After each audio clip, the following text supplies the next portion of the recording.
Friends, SRH food சேனலின் அன்பான வணக்கம். ஃப்ரெண்ட்ஸ், இங்கே பாருங்கள் வத்தல் தான் ரெடி பண்ணியிருக்கேன்.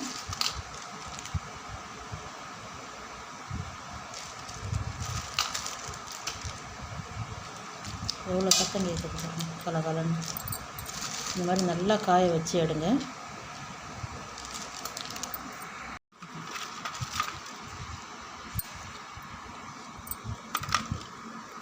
வாங்க ஃப்ரெண்ட்ஸ், வீடியோக்குள்ளே போகலாம்.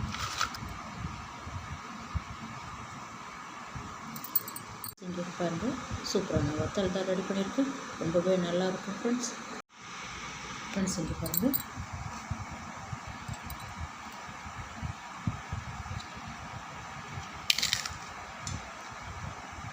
ரொம்பவே நல்லாயிருக்கும் ஃப்ரெண்ட்ஸ். இங்கே பாருங்கள்,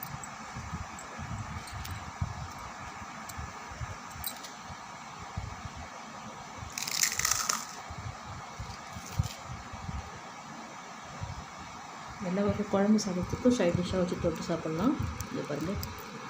இங்கே பாருங்கள் பச்சரிசி மாவு தான் எடுத்துருக்கேன். பச்சரிசியை நல்லா வாஷ் பண்ணிவிட்டு வெயிலில் நல்லா கிளாத் போட்டு காய வச்சு ரைஸ் மில்லில் கொடுத்து அரைச்சி வந்திருக்கேன். 4 கிலோ மாவு இது. இங்கே பாருங்கள், கூழ் வத்தல் தான் காய்ச்சறதுக்கு. நான் 2 கிலோ மாவு போட்டு தான் கூழ் வத்தல் காய்ச்சுறேன். இப்போதைக்கு நான் கொஞ்சமாக போட்டு எப்படி காய்ச்சறதுன்னு காட்டுறேன் பாருங்கள். இங்கே பாருங்கள், நமக்கு அளவு தான் முக்கியம். இதே அளவில் தான் தண்ணி வைக்கணும். 1 டம்ளர் தான் எடுத்துருக்கேன்.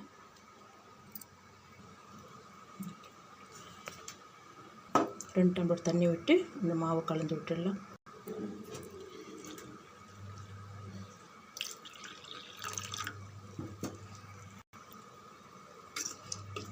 கட்டி இல்லாமல் நல்லா கலந்து விடுங்க. 5 டம்ளர் தண்ணி சேர்த்துடலாம். இங்கே பாருங்கள், 5 டம்ளர் தண்ணி சேர்த்துட்டேன். தண்ணி நல்லா கொதிக்கட்டும். இங்கே பாருங்கள், தண்ணி நல்லா இது மாதிரி கொதிக்கணும். இந்த மாவுக்கு தகுந்த தூள் உப்பு, ஜீரகம் 1 டீஸ்பூன்.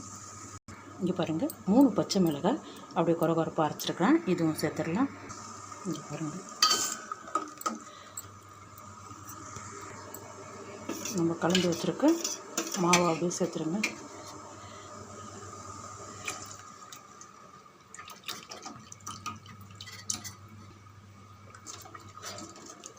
நல்லா கலந்து விடுங்க. கூழ் வத்தல் தான் கரெக்டாக வரும். இங்கே பாருங்கள், ரெடி ஆகிடுத்து.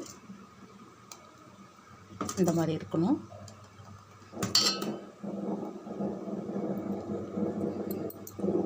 ஸ்டவ் ஆஃப் பண்ணிவிட்டு இதை அப்படியே மூடி வைங்க.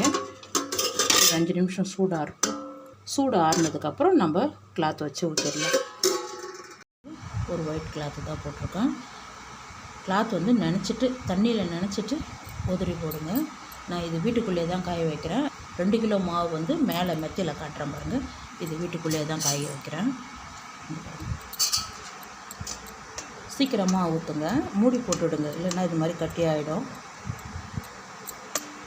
இங்கே பாருங்கள், ஒரு கரண்டி நமக்கு எந்த அளவுக்கு வேணுமோ அந்த அளவுக்கு எடுத்துக்கிட்டால் போதும்.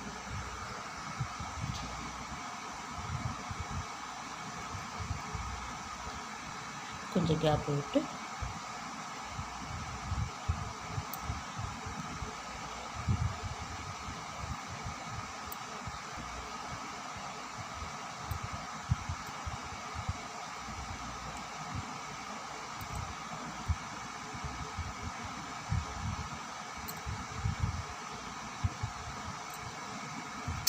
இதே மாதிரி எல்லாமே ஊற்றிடலாம் ஃப்ரெண்ட்ஸ். இங்கே பாருங்கள்,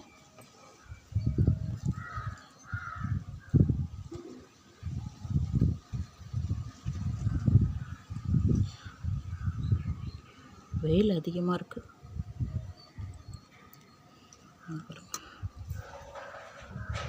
அப்படியே காட்டன் கிளாத்து வாயில் சேலை தான். இதே மாதிரி எல்லாமே ஊற்றிட்டு வெயிலில் நல்லா காய வைங்க. ஒரு நாள் காஞ்சா போதும். இதுதான் வச்சுருக்கேன், 2 கிலோ மாவு. கஞ்சி வத்தலுக்கு இந்த அளவுக்கு இருக்கணும்.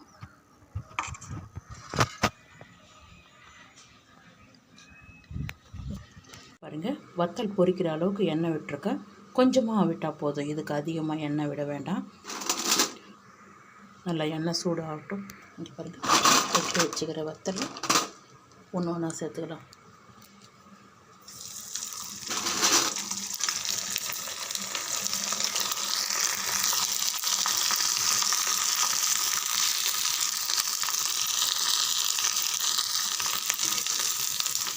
ரெண்டு சைடு நல்லா திருப்பி விட்டுங்க. அவ்வளோதான். அப்படி நல்லா எண்ணெயை வடிய வச்சுட்டு எடுத்துருங்க. இங்கே பாருங்கள், சூப்பராக பொரிஞ்சு வந்திருக்கு பாருங்கள்.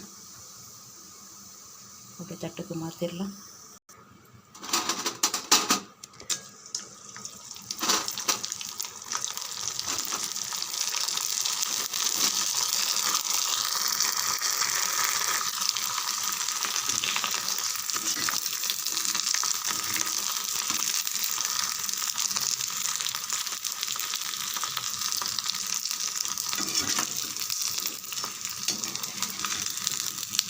மீடியமாக வச்சுக்கோங்க. அதனால் இங்கே பாருங்கள், தீ வந்து மீடியமாக வச்சு பொரிச்சு எடுத்துக்கங்க. அவ்வளோதான் ஃப்ரெண்ட்ஸ், சூப்பராக நம்மளுடைய வத்தல் ரெடி ஆகிடுச்சு. வாங்க ஃப்ரெண்ட்ஸ், சாப்பிட போகலாம்.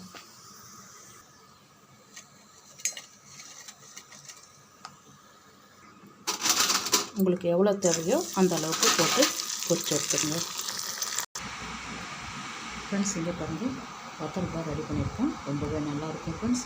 வாங்க, இந்த வீடியோ பிடிச்சிருந்தா லைக் பண்ணுங்கள் ஃப்ரெண்ட்ஸ். Thank you friends.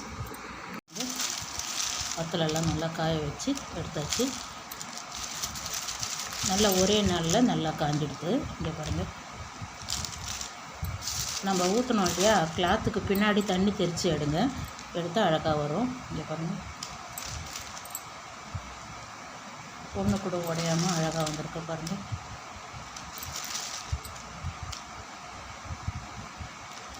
அப்போ எண்ணெயில் போட்டு பொரிச்சு எடுத்துடலாம் ஃப்ரெண்ட்ஸ். இங்கே பாருங்கள், இது 2 கிலோ மாவு போட்டு கூழ் காய்ச்சி வச்சுருக்கேன் பாருங்கள். கஞ்சி வத்தல்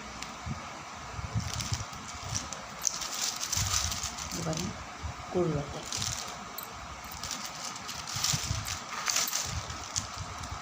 ஸ்டோர் பண்ணி வச்சா 1 வருஷத்துக்கு சூப்பராக வச்சு சாப்பிட்லாம். இங்கே பாருங்கள், சைட் டிஷ்ஷே தேவை இருக்காது. வத்தல் போட்டு சாப்பிட்லாம், பிள்ளைங்களுக்கு ஸ்நாக்ஸாகவும் கொடுக்கலாம். இங்கே பாருங்கள்.